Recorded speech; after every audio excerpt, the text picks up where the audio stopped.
Hello guys, welcome back to my channel. வீடியோக்குள்ளே போகிறதுக்கு முன்னாடி மறக்காமல் இந்த வீடியோக்கு ஒரு லைக்கை போட்டுருங்க. லாஸ்ட் பார்ட்டில் நம்ம ஹீரோயினி செத்து போயிட்டா. ஆனால் புருஷங்காரனும் அவளுக்கு இறுதி சடங்கு பண்ணுறதுக்கு பதிலாக அவனே இறுதி சடங்கு பண்ணிக்கிறான்.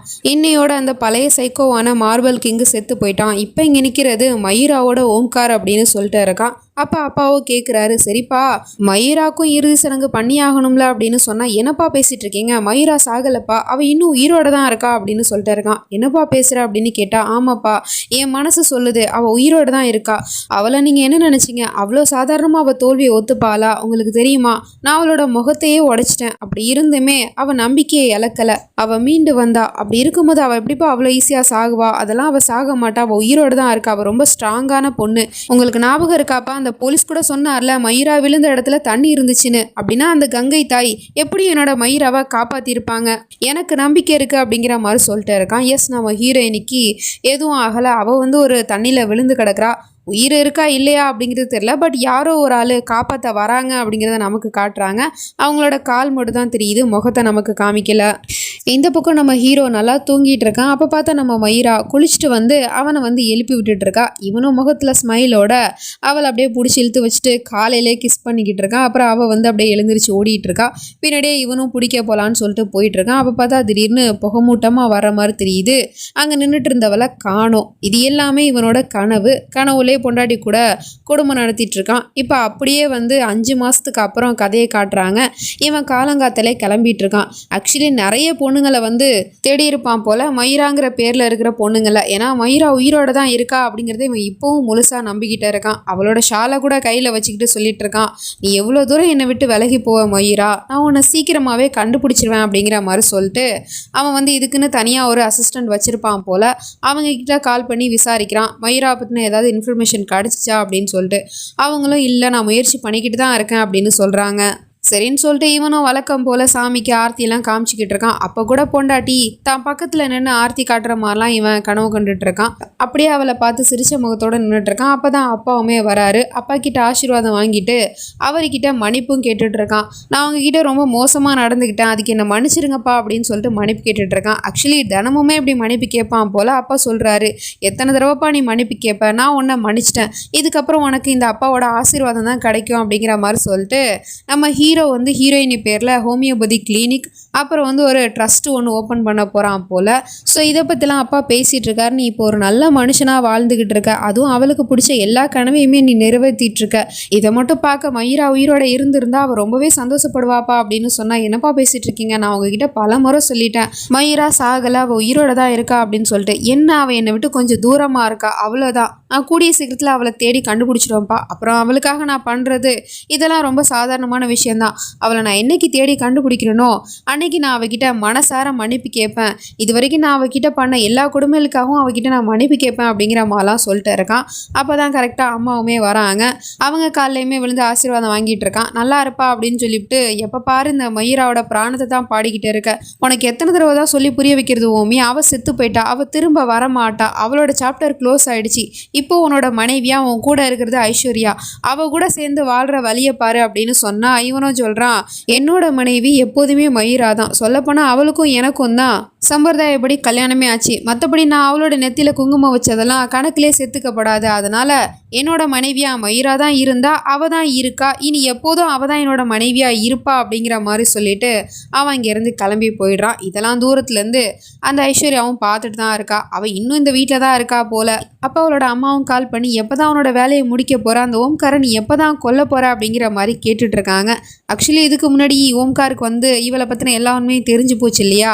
அப்போ அவன் கூப்பிட்டு சொல்லியிருப்பான், இந்த மாதிரி நீ என்னோட மனைவி கிடையாது, உன்னை நான் சும்மா பேருக்கு தான் உன்னை நான் என் வீட்டில் வச்சுருக்கேன், அதுவும் என்னோட அம்மாக்காக தான், அப்புறம் நீ கெட்டவ, என்னை பலமுறை கொல்றதுக்கு ட்ரை பண்ண அப்படிங்கிற விஷயம் எல்லாமே எனக்கு தெரியும் அப்படின்னு சொல்லிட்டு இருக்கான்.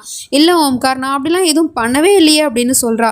போது நிறுத்துவோம் ட்ராமாவை, உன்னை பற்றின எல்லா உண்மையுமே மயூரா என்கிட்ட அடிக்கடி சொல்லிட்டு தான் இருந்தான், ஆனால் நான் தான் நம்பாமல் போயிட்டேன், நீ ஒரு கொலைகாரி, ஆனால் அதுக்கான எவிடன்ஸ் இல்லை, அதனால தான் உன்னை நான் சும்மா விட்டு வச்சுருக்கேன், இதுவே நான் பழைய ஓம்காரா இருந்தேன் அப்படின்னா நானே உன்னை கொண்டு போட்டிருப்பேன், இப்போ சட்டத்துக்கு முன்னாடி உன்னை நான் ஒரு கொலைகாரிங்கிறத நிரூபிக்கணும், அதுக்காவது நீ இந்த வீட்டில் இருந்து தான் ஆகணும். ஸோ என்னை பொறுத்த வரைக்கும் நீ இந்த வீட்டில் தங்குற ஒரு கெஸ்ட்டு தான், மற்றபடி உனக்கும் எனக்கும் எந்த ஒரு சம்மந்தமும் இல்லை அப்படிங்கிற மாதிரி சொல்லிட்டு தான் வீட்டில் போனால் போதுன்னு இவளை வச்சிட்டு இருக்கான் போல. அப்புறம் கிளம்பி குடும்பமாக ஒரு இடத்துக்கு போகிறாங்க. ஹோமியோபதி கிளினிக் நம்ம மயூரா பேல ஓப்பன் பண்ண போகிறான்னு சொன்னேன் இல்லையா, அதுக்கு பூஜை பண்ணுறதுக்காக தான் வந்திருக்கான். ஸோ அங்கே பூஜையுமே பண்ணிகிட்டு இருக்கான்.